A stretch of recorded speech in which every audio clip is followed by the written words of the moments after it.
Well, if you're just joining us right now, we're having a very interesting conversation. And, our voice is, unified, and we're calling on the end of FGM. Today, I've got a very inspiring story / painful of Dr. Ajwa Haji. And I'm just sitting here thinking, why would anybody just watch somebody go through so much pain at a certain young age, such a very young age? It is just so painful to understand and to also fathom. I mean, Dr. Ajwa, so far I appreciate your boldness. And I know this is something that is going to rub off with so many people. They don't want you to be bold and talk about it like this. Why do you think you've mentioned that this is still happening in 2023? Yes. As we're having our conversation of air, why do you think FGM is still happening? Okay, according to reports that have been done by UNICEF, Yes. Somalia has recorded 98% of FGM cases Oh my God. in the world. Yes. And the purpose as to why these people are doing the FGM is just to preserve virginity. Number 2, Yes. they just say that the religion says women should undergo FGM. And I'm here to tell you, Yes. there is nowhere in our good book, which is the Quran, Yes. where it's written that women should undergo female genital mutilation. Yeah. So the major reason as to why Somalis are still practicing this toxic culture is just to preserve virginity, so that maybe a girl doesn't have premarital sex before her marriage. But it does affect the marriage as well, does it? Yes, it also affects. the intercourse life too. Yeah. Talk to me about that. Yes, it really affects. We have several types of FGM. Yes. We have 4 types. I'll talk to you about type 1, which is basically cutting off the clitoris. For type 2, they cut the clitoris, and for with the female anatomy, the vagina, we have the labia minora, which is the lips, and then we have an inner part called the labia minora. So they basically chop off those 2 other parts. Jesus for Christ. type 2. What? And then for type 3, which is the worst form of FGM, that is still being practiced in Somalia. They cut the clitoris, they cut the labia minora, the labia majora, and then they stitch everything together so that you are just remain with a small hole for just purposes of period and pee. Yes. Yeah. Oh my God. Yes. Jesus Christ. I just want to get your thoughts on how you think this is going to be, ended. What do you think are some of the steps that the society and the government by and large has got to put into place to ensure that we don't have it happening? Because it's 2023, this is the year of technology, things have come up, but we're still having practices of 2002, having to, put our young girls in so much pain. What do you think should be done? Okay. So, I think laws have to be implemented. Anybody found doing FGM should just face the law. Okay. Yeah. Not really bond or something, but for me, I think they just need to be sentenced for life. That's what I think. Yes. Yeah.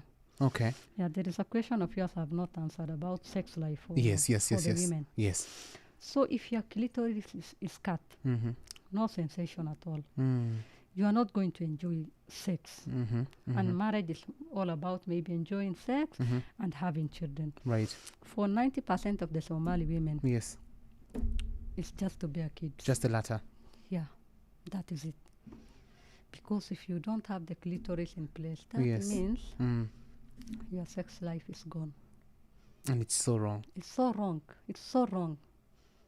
This is basically violation of human right. That's for sure. Yeah. Which is why you feel like anybody who's arrested and found culpable and found guilty has got to go to jail for a good number of years. For a good number of years.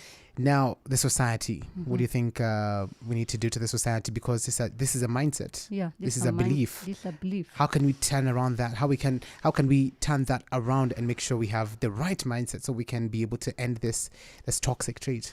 Okay, so for me, what I think, anybody who has undergone female genital mutilation and has had any negative impact on them, I would ask them to come out in large numbers and educate their community.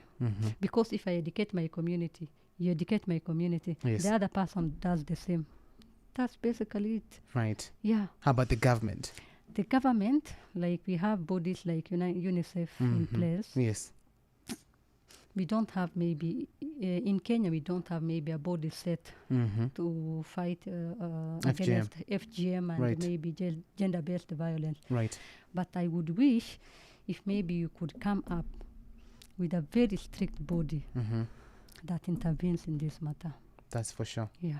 What's your personal, what have you done to your society to ensure that you end it? You talked about how you've also tried to change this norm. What exactly have you done? Okay, for me, charity begins at home. It does. I've started with my mom. Okay. She has seen what I've gone through personally. Right. I've just told her, this is not right. Can you just stop? Yes. And ask your sisters who are my aunt to stop doing the same. Okay. So I was able to save my 2 sisters. All right. Who are now very healthy and happy. That's beautiful. Yeah. That is And amazing. when I was in campus, Yes. I had a chit chat with some of my friends, and then they gave me horrible stories. Okay. I'll just tell you one Yes. lady from Somalia, Right. who took 30 minutes to pee because she underwent type 3 FGM, and the hole was just too small. Yes. So even the pee or even the period blood could not come out. Jeez. You see? Yes. So we've had a chat with the colleagues in college, Right. even at my workplace. Yeah. So So you continuously get to step by engage step, people. yeah. It's going to happen. All right. Thank you so much, Daktari, for, coming through to the show and talking to us about your story.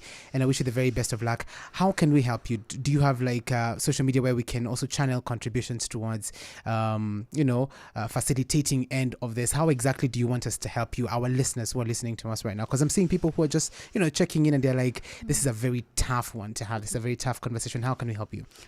Okay. I just need people to educate our communities Yes. about the lifelong side effects of FGM. Okay. I want people to go and read FGM, what currently is happening and what has already happened in the past. Right. And we also support this organization, like gender-based violence. Yes. And if you see maybe somebody who is being subjected to FGM, just help them out. Yes. Report to the nearest police station. Okay. Or just talk to the parents. Right. Yeah. Thank you so much. I appreciate it. Where can we find you in your social media? Okay, I am on Instagram, Ajwa Organics, Yes. and on Facebook, Ajwa Ibro. All right, Dr. Ajwa with me here. And of course, that's a very heavy conversation, but it's a very beautiful conversation to have, especially as we're gearing towards ending this very unethical and toxic trait. Yeah, there you have it. So let's talk about now the second clue of, the celebrity trivia. In case you've missed it, you just join us. We have so much content on our socials. So head over there at Nation FM KU on X, and of course on Nation FM_Kenya on Instagram. You're not going to lack a thing or two to watch, and of course to get to learn the story of Dr. Ajwa.